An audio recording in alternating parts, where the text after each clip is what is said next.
My name is Sophia, and I come from a small village in the south of Chile, a place surrounded by mountains and forests that seem to whisper secrets to the wind.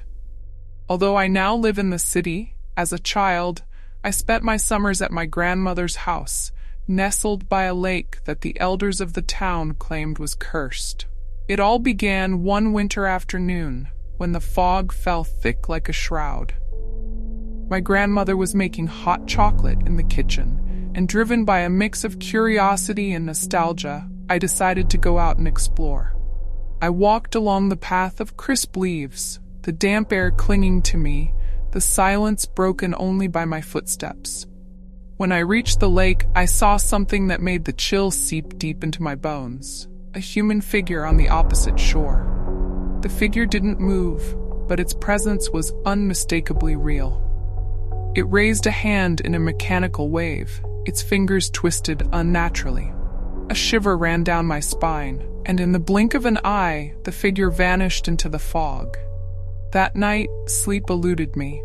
Whenever I closed my eyes, the image of that silhouette haunted me. Suddenly, a noise made me jump out of bed. It was a whisper, soft, coming from the window.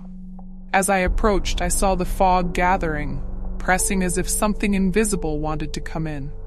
"Sophia," murmured a voice, stretching each syllable with a cadence that chilled my blood.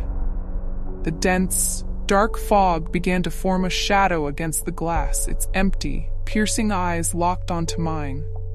I screamed and ran to my grandmother's room, finding her already awake, pale, her eyes filled with a fear I had never seen before. "I knew it would come back," she whispered, hugging me tightly. "The shadow in the fog seeks a soul that sees it, so it can stay." From that night on, I learned that there are things one should never look at, not even out of the corner of your eye. The inexplicable does not live only in stories, it dwells among us, waiting to be seen. And sometimes, curiosity comes with a price we're not prepared to pay.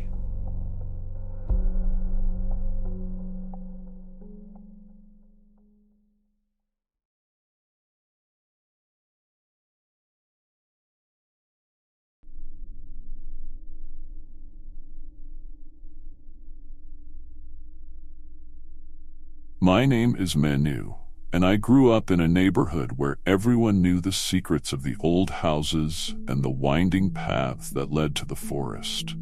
As kids, we explored every corner, convinced that we were invincible.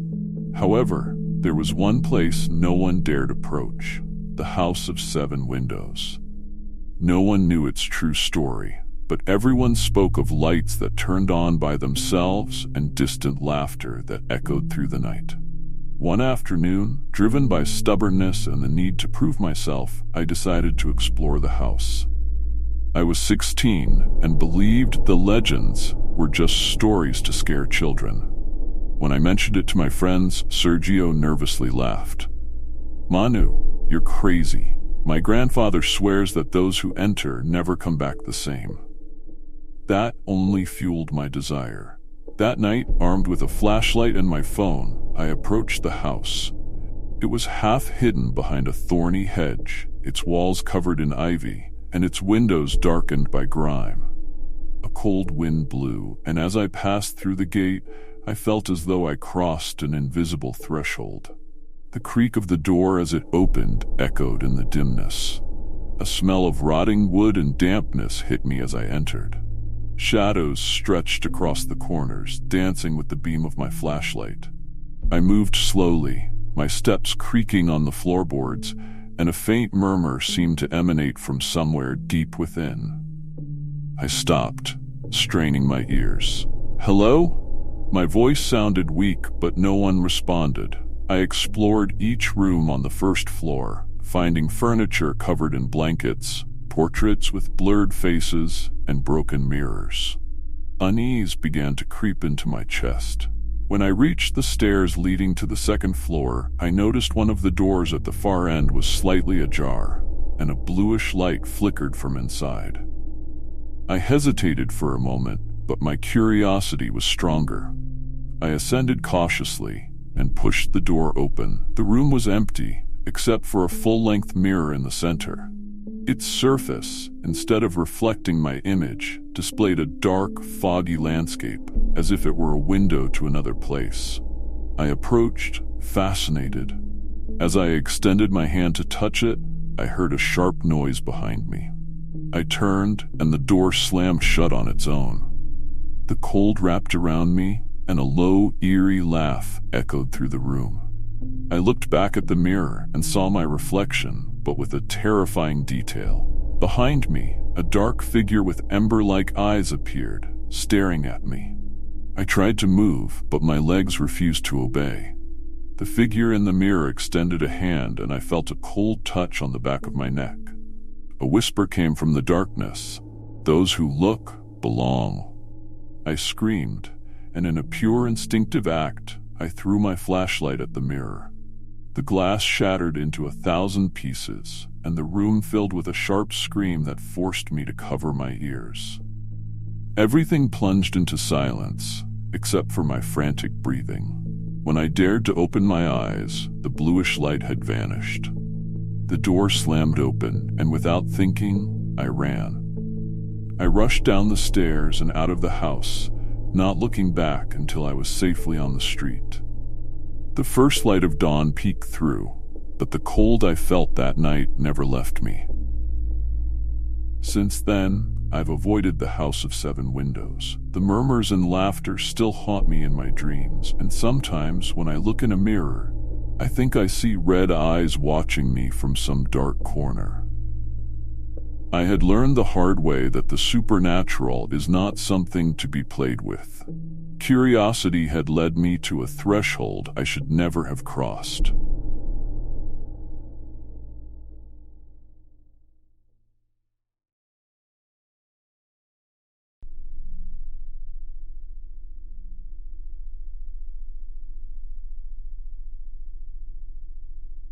My name is Elena, and I was born in a small village nestled in the mountains of Asturias, surrounded by peaks and old stories whispered by the fire. Despite growing up hearing tales of witches roaming the forests and spirits taking refuge in caves, I never paid them much mind. I always believed they were fables meant to keep children close to home after dark. Until the summer when everything changed. I was 17, and the stifling heat drove me to seek cool, secluded spots. One day, while exploring the hills behind my grandparents' house, I stumbled upon something curious. A cave I didn't recall seeing before, half hidden among the underbrush. The entrance was narrow, as if the earth itself wished to guard it jealously, and a faint whisper, almost a hum, emanated from inside. I felt a blend of fear and fascination. "It's not a good idea, Elena," my best friend Marco said when I told him about it that evening. He had always believed in the town's legends. "They say the caves in these mountains are cursed. The old ones claim they're gateways to other worlds, places where spirits still wander." I smiled, thinking he was exaggerating. Yet the next day I returned alone. The air grew colder as I ventured in, and the floor was blanketed with dry leaves that crunched underfoot. The daylight faded, replaced by a dimness that seemed to touch me with invisible fingers. I moved cautiously, pointing my flashlight at the mold-covered walls etched with ancient symbols I vaguely recognized from my grandmother's folklore books. I stopped when I saw it. A figure carved into the stone, its eyes elongated and its grin unnaturally wide. Curiosity turned to unease, but before I could turn back, a sound echoed from deep within. It was like singing, an ethereal murmur beckoning me forward. Without thinking, I took another step.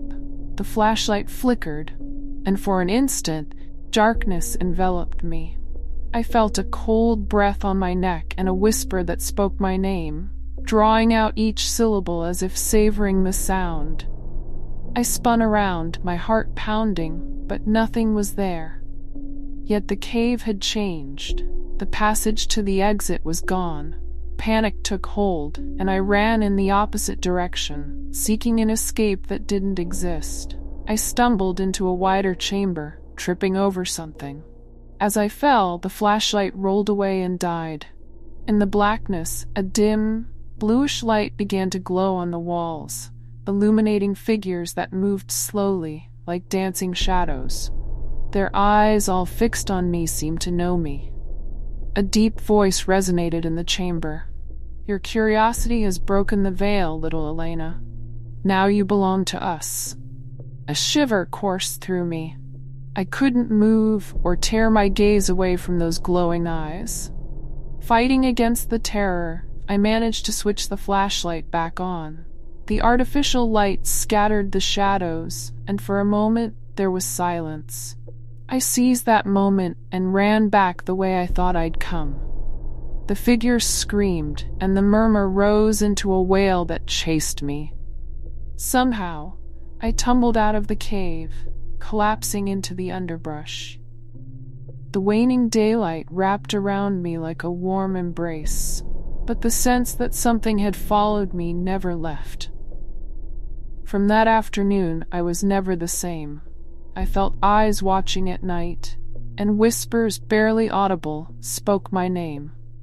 The village elders never looked at me the same after I told them what happened. My grandmother, with tears in her eyes, only said, "I warned you not to play with what you don't understand. Now you must bear its weight." And so I have, carrying the memory of that cave and its inhabitants, knowing that, through a single act of curiosity, I caught the attention of a world I was never meant to disturb.